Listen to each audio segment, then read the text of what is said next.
Hey guys, I'm here with a cultivar breakdown for one of the most hyped Japanese maples of all time. I'm here in a sea of Acer Palmatum Snow Kitten. It's a variegated sport from Makawa Yetsubusa that gets a lot of attention, and you can see why. It's one of the most dramatic Japanese maples out there and one of the most desired. Now, this is a really cool introduction that originated with famed conifer expert Larry Stanley.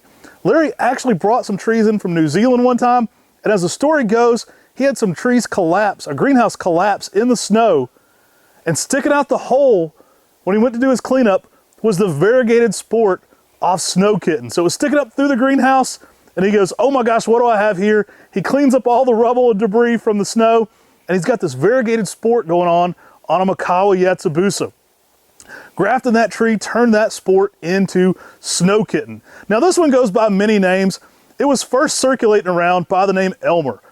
Fred Hooks, the late great Fred Hooks, helped him and I a lot, taught us a lot about Japanese maples, good friends with NJ Acer, and he saw this for the potential it had, got involved early on with Larry Stanley in the production of this plant. Now they met at a restaurant out here in Oregon called Elmer, and a lot of times this tree was originally getting shared around in emails under the name Elmer, so sometimes early on you'd see it under the name Elmer. It can be a bit confusing because it's went by a lot of names.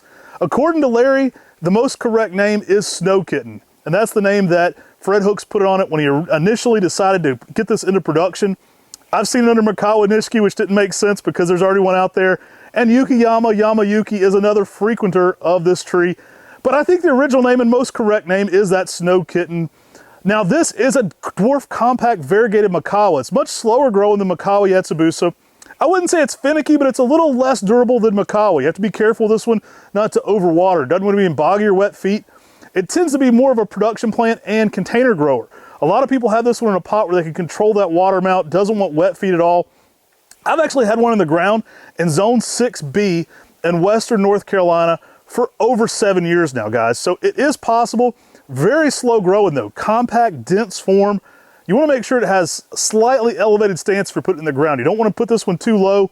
I actually took a lot of that root flare out on this one. It's one I actually focused on getting it a little bit more raised up, and I've had good success with it. Now, that said, it's very compact. Even in that 7-year frame in the ground, it's smaller than many of these 6 gallons you're seeing around me. It's only about 1.5 feet tall right now, so a very slow grower.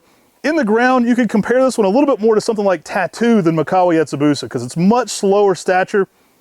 It's one of those ones though for the spring color, and even right now going into fall, we haven't hit fall color here, but we're in October, y'all. It's still holding amazing new growth colors here. That early spring is a speckled white. You can almost get that Ukigumo-like feel. You know, it's not a sand dust variegation, but it gets that spotting to it. I actually think it's the most interesting in summer on that new growth. So like right now, you're gonna see the most wide appeal on the new growth going on. It's a tree that responds really well to being trimmed. You don't wanna over-fertilize Snow Kitten because you'll green it up by over-fertilizing it, but lightly pruning it, kind of like in a Reno Nishiki style, will peak up that variegation. As you can see here in the stock block I'm in, we trim these trees a good bit for sign wood, and for good reason. You guys buy us out of it every time we drop it. So we're gonna be producing this one for a while, but that light pruning actually increases the variegation on these plants, and it makes them kind of a more premium color. So don't be afraid to cut your Snow Kitten back. If you're doing it in mid to late March, right before it leaves out, you're actually going to increase the growth rate of your plant. So you're going to pick up the growth rate, and you're going to make it have the most premium variegation possible. Now, you don't want to be using high nitrogen fertilizers. High nitrogen fertilizers are going to green this tree up. They're going to make it look more basic. It's going to look more like Makawa. And by over pushing it, especially with high nitrogen fertilizers late in the summer, you can revert this plant away from what you want it to be. But slow growing, amazing. One of the best container plants you'll ever see. I love this in the fall color too. You're gonna get a lot of the traditional colors that you like on Makawa Yetsubusa in that fiery, orangey red color going on where you see the green. It's not uncommon to have a picked up pink to red on the white variegation. So spectacular there as well. It's so variegated, you'll actually see, this is one of the 2 maples I've ever seen that will have white bark to it. So you'll actually get some white in the bark on that new growth as it kind of exaggerates out, especially if you're trimming your tree back. You're gonna get some crazy shoots that look almost white. This is the biggest Snow Kitten I've ever seen back here behind me. And some of these 6 gallons are just insane. We want to get these on camera for you guys. I know you guys love seeing it, but every time I get to this part of the nursery, I just get weak in the knees. It's absolutely one of the most spectacular maples you'll ever find. Dwarf, compact, and it's got all the excitement of Makawa Yetsubusa, but I mean all the pizzazz and flair that you've ever seen in a Japanese maple. There's a lot of reasons why Snow Kitten is one of the most hyped up trees in the trade. I love it though, and we're gonna keep producing it and making it easier and easier to get.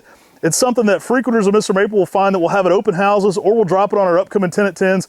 If you don't see this in stock right now when you're on Mr. Maple, you can always sign up to get notified. We had new trees every Tuesday and Thursday at 10 a.m.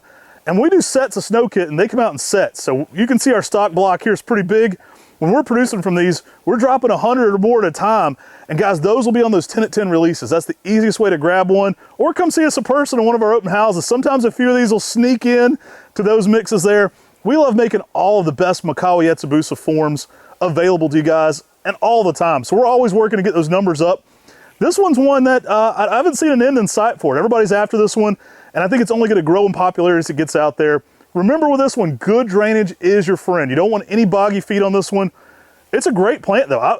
I've been actually more impressed with its durability the more I've been growing it. The longer I've had one in the landscape there in Western North Carolina, the more confident I am in telling people you can put this one in the ground in zone 6B even. Just make sure it's got great drainage. Now, if you want to see more cultivar breakdowns like this on the Mr. Maple Show, you're going to have to subscribe, guys. We give it away for free on here. Subscribe to the Mr. Maple Show. There's 7 days a week content. I know you're going to be signed up to get notified. Check those emails for the Snow Kitten release dates. Coming back again soon. Happens every single year here at MrMaple.com. Take care, God bless, and have a great day.